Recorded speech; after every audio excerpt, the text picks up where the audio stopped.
दोस्तों, कभी कभी सच अदालतों में नहीं, कब्रों में दफन रहता है, और जब वो वापस आता है तो हवा भी चिल्ला देती है।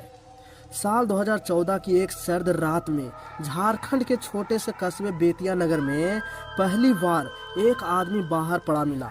उसका चेहरा नाखूनों से खरोचा हुआ था, आंखें खुली हुई, और पास की मिट्टी में मोटे अक्षरों में लिखा था, मैं लौट आया हूँ। वो कौन था, किसी को पता नहीं। लोग पहले इसे दहशत और अफवाह समझे, पर जब तीसरी लाश मिली तो पूरा कस्बा कांप उठा। तीनों के चेहरे पर वही घिनौनी खरोचे थी, और तीनों के पास वही मिट्टी का संदेश। कुत्ते को भौंकने के बजाय उस दिशा में भौंकना बंद कर देते थे।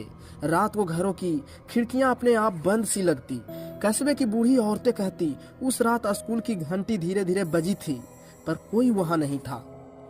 इंस्पेक्टर रविकांत शर्मा को केस सौंपा गया। रविकांत तार्किक व्यक्ति थे, उन्हें भूत प्रेत पर यकीन नहीं होता था। उन्होंने फॉरेंसिक टीम बुलवाई, घरों की तलाशी ली, पर हर घर के केस में दरवाजे अंदर से बंद पाए जाते और किसी तरह के संघर्ष के निशान नहीं मिलते थे। पहली रात जब उसने मृतक के कमरे का निरीक्षण किया तो दीवार पर खून से लिखा था, तुम्हें याद होगा, और उसी फाइलों में एक पुराना नाम उभर आता, रॉकी सेन, जो उसी विद्यालय का शिक्षा हुआ करता था।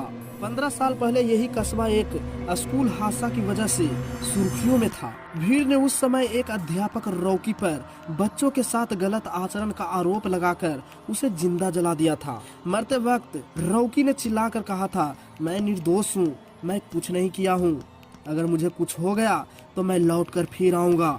रविकांत को पहले वाला घटना याद आया। रविकांत के दिल में पहली बार बेचैनी की लकीर उभरी। अगर आरोपी सच में नहीं मरा है तो आज जो कुछ हो रहा है उसका क्या मतलब है। रविकांत ने पुराने राज उखाड़ना शुरू किया तो पाया कि जिन तीनों लोगों की हाल ही में हत्या हुई थी वे वही लोग थे जिन्होंने 15 साल पहले रॉकी के खिलाफ सबसे ज्यादा बयान दिए थे। वे तीनों ही भीड़ को भड़काने वाले, अफवाह फैलाने वाले और झूठ बोलने वाले थे। हर बार जैसे ही रविकांत कोई सबूत लाने की कोशिश करता, वह गायब हो जाता। सीसीटीवी फुटेज अजीब तरीके से कटी हुई मिलता। गवाह रातों रात अपनी बातें बदल देते। गांव के बुजुर्ग ने बताया कि आग के दिन कुछ बातें गुमनाम रही, कुछ लोगों की आवाजें दबा दी गई थी। लोगों ने सिर्फ देखा, किसी ने सच नहीं कहा था। रविकांत को भय नहीं आया, पर घबराहट जरूर हुई। उन्होंने सोचने लगा, क्या सच में तो नहीं रॉकी का आत्मा आ गया हो। रविकांत कभी विश्वास नहीं करता था भूत प्रेत पर, आत्माओं पर। रविकांत ने निर्णय लिया कि वह खुद उस पुराने स्कूल में रात गुजारेगा जहां सब कुछ शुरू हुआ था। स्कूल आधा जला हुआ था। ब्लैक बोर्ड पर धुंधले अक्षर लिखे हुए थे और हवा में राख की तीखी गंध तैर रही थी। रात ढली तो ब्लैक बोर्ड पर अचानक चौक अपने आप घूमने लगा, लिखाने लगा कि अब मेरी आखिरी याद पूरी होगी। तभी एक ठंडी फुसफुसाहट कान के पास सुनाई दी, तुमने मुझे जलाया था। उसकी टॉर्च की रोशनी में एक जला हुआ चेहरा झिलमिलाने लगा। आंखें अंगारों की तरह लाल थी। हवा में कपड़ों की नहीं, राख की उड़ान थी। रविकांत ने पिस्तौल निकालकर सामने दिखाने लगा, पर आत्मा का आवाज और तेज हुई, तुम भी वही थे जब उन्होंने मुझे जलाया था। अचानक टॉर्च बुझ गई और जैसे किसी ने हवा में हाथ मारा हो, उसकी पकड़ ढीली पड़ गई।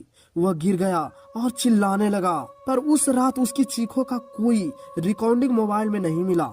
वह सुबह सबूतों के बीच एक और चीज थी। स्कूल गेट के पास मिट्टी से लिखा था, अब गांव वालों को चैन से नहीं जीने देंगे। सुबह जब खोज दल पहुंचा, बरामदा खाली था, पर गेट पर इंस्पेक्टर रविकांत शर्मा का शरीर पड़ा मिला। उसका चेहरा फटा हुआ था, नाखूनों जैसी गहरी लकीरें थी और आंखें पतराई सी खुली हुई। उसके पास वही मिट्टी का संदेश लिखा था, मैं चैन से अब नहीं रहूंगा। गांव में तबाही और सन्नाटा छा गया।